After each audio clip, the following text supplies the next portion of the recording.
Hello friends, आप सभी का स्वागत है हमारे यूट्यूब चैनल विजार्ड क्लासेस पर। दोस्तों, इस सेशन में जो है हम लोग क्विज के फॉर्म में क्लास को कंडक्ट करेंगे और कोशिश है कि आज के सेशन में जो है 60 से 70 के अप्रॉक्स में जो है क्वेश्चन जो है हम लोग कंडक्ट करें।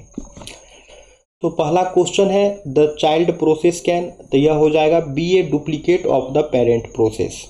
अब है what is inter process communication, तो यह हो जाएगा allows processes to communicate and synchronize their actions. अब है message passing system allows processes to, तो यह हो जाएगा communicate with each other without sharing the same address space. अब है which of the following two operations are provided by the IPC facility, तो यह हो जाएगा receive and send message. Message send by a process, तो यह हो जाएगा कैन बी फिक्स और variable size. The linked between two processes P and Q to send and receive messages is called, तो इसे जो है कम्युनिकेशन लिंक कहते हैं। Which of the following are true for direct communication, तो यह हो जाएगा a communication link is associated with exactly two processes.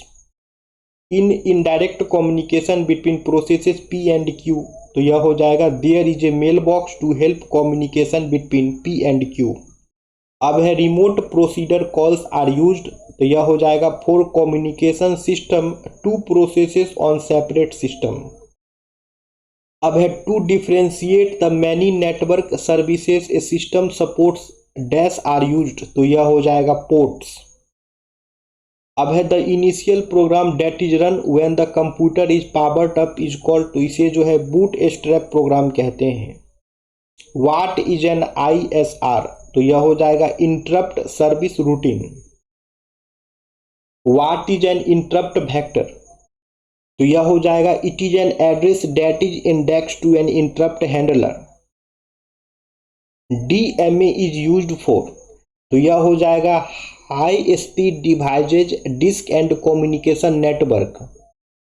In a memory mapped input या आउटपुट, तो यह हो जाएगा the CPU writes 1 data byte to the data register and sets a bit in control register to show that a byte is available. In a programmed input output, तो यह हो जाएगा the CPU uses polling to watch the control bit constantly looping to see if a device is ready. In an interrupt driven input या output, तो यह हो जाएगा the CPU receives an interrupt when the device is ready for the next byte. How does the hardware trigger an interrupt, तो यह हो जाएगा sending signals to CPU through a system bus. Which module gives control of the CPU to the process selected by the short term scheduler, तो यह हो जाएगा dispatcher. The processes that are residing in main memory and are ready and waiting to execute are kept on a list called, तो यह हो जाएगा ready queue। The interval from the time of submission of a process to the time of completion is termed as, तो यह हो जाएगा turn around time। Which scheduling algorithm allocates the CPU first to the process that requests the CPU first, तो यह हो जाएगा first come first serve scheduling। In priority scheduling algorithm dash, तो यह हो जाएगा CPU is allocated to the process with highest priority. In priority scheduling algorithm when a process arrives at the ready queue its priority is compared with the priority of, तो यह हो जाएगा currently running process. Which algorithm is defined in time quantum, तो यह हो जाएगा round robin scheduling algorithm. Process are classified into different groups in, तो यह हो जाएगा multi level queue scheduling algorithm. Which one of the following can not be scheduled by the kernel, तो यह हो जाएगा यूजर लेवल थ्रेड। अब है CPU scheduling is the basis of, तो यह हो जाएगा मल्टी प्रोग्रामिंग ऑपरेटिंग सिस्टम। अब है with multi programming dash is used productively, तो यह हो जाएगा time. What are the two steps of a process execution, तो यह हो जाएगा CPU and input output burst। In the following cases non preemptive scheduling occurs, तो यह हो जाएगा when a process goes from the running state to the waiting state। The switching of the CPU from one process or thread to another is called, तो इसे जो है context switch कहते हैं। What is dispatch latency, तो यह हो जाएगा the time to stop one process and start running another one. अब है scheduling is done so as to, तो यह हो जाएगा इंक्रीज सीपीयू यूटिलाइजेशन। अब है scheduling is done so as to, तो यह हो जाएगा इंक्रीज थ्रूपुट। अब है what is turn around time, तो यह हो जाएगा the total time from the completion till the submission of a process. अब है scheduling is done so as to, तो यह हो जाएगा decrease the turn around time. अब है व्हाट इज वेटिंग टाइम, तो यह हो जाएगा the total time spent in the ready queue. अब है scheduling is done so as to, तो यह हो जाएगा डिक्रीज द वेटिंग टाइम।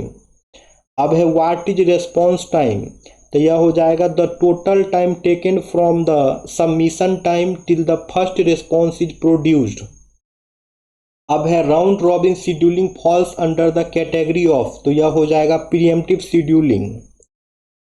अब है व्हाट इज फीफो एल्गोरिदम, तो यह हो जाएगा first executes the job that came in first in the Q.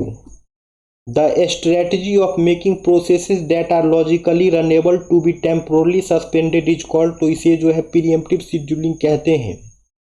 What is scheduling, तो यह हो जाएगा allowing a job to use the processor. Orders are processed in the sequence they arrive if dash rule sequences the job, तो यह हो जाएगा first come first serve. Which of the following algorithm tends to minimize the process flow time, तो यह हो जाएगा shortest job first. What is the most optimal scheduling algorithm, तो यह हो जाएगा SJF यानी कि shortest job first.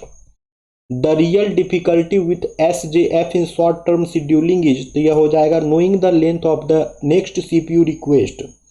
The FCFS algorithm is particularly troublesome for, तो यह हो जाएगा time sharing system. Which of the following scheduling algorithm gives minimum average waiting time, तो यह हो जाएगा shortest job first. Concurrent access to share data में result in, तो यह हो जाएगा data inconsistency. A situation where several processes access and manipulate the same data concurrently and the outcome of the execution depends on the particular order in which access takes place is called, तो इसे जो है race condition कहते हैं। The segment of code in which the process में change common variables update tables write into files is known as, तो इसे जो है क्रिटिकल सेक्शन कहते हैं। Which of the following condition must be satisfied to solve the critical section problem, तो यह हो जाएगा all of the mentioned। Mutual exclusion implies that, तो यह हो जाएगा if a process is executing in its critical section then no other process must be executing in their critical sections। A minimum of dash variable is required to be shared between processes to solve the critical section problem, तो यह हो जाएगा 2। In the bakery algorithm to solve the critical section problem, तो यह हो जाएगा each process receives a number may और may not be unique and the one with the lowest number is serve next. An uninterruptible unit is known as, तो इसे जो है atomic कहते हैं। Semaphore is a dash to solve the critical section problem, तो यह हो जाएगा integer variable. What are the two atomic operations permissible on semaphore, तो यह हो जाएगा wait and signal. The code that changes the value of the semaphore is, तो यह हो जाएगा क्रिटिकल सेक्शन कोड। अब है what will happen if a non recursive mutex is locked more than once, तो यह हो जाएगा deadlock. What is a semaphore, तो यह हो जाएगा can be access from multiple processes. What are the two kinds of semaphore, तो यह हो जाएगा binary and counting. What is a mutex, तो यह हो जाएगा must be access from only one process. अब है a binary semaphore is a semaphore with integer values, तो यह हो जाएगा 1। Semaphores are mostly use to implement, तो यह हो जाएगा IPC मैकेनिज्म। अब है the bounded buffer problem is also known as, तो इसे जो है प्रोड्यूसर कंज्यूमर प्रॉब्लम कहते हैं। अब है in the bounded buffer problem there are the empty and full semaphore that, तो यह हो जाएगा count the number of empty and full buffer. अब है in the bounded buffer problem, तो यह हो जाएगा there are n buffer n being greater than 1 but finite. A monitor is a type of, तो यह हो जाएगा high level synchronization construct. What are the operation date can be invoked on a condition variable, तो यह हो जाएगा wait and signal. ठीक है, तो आज का सेशन यही पे एंड करते हैं, फिर मुलाकात होती है कल के क्लास में दोस्तों। Thank you friends, thank you everyone.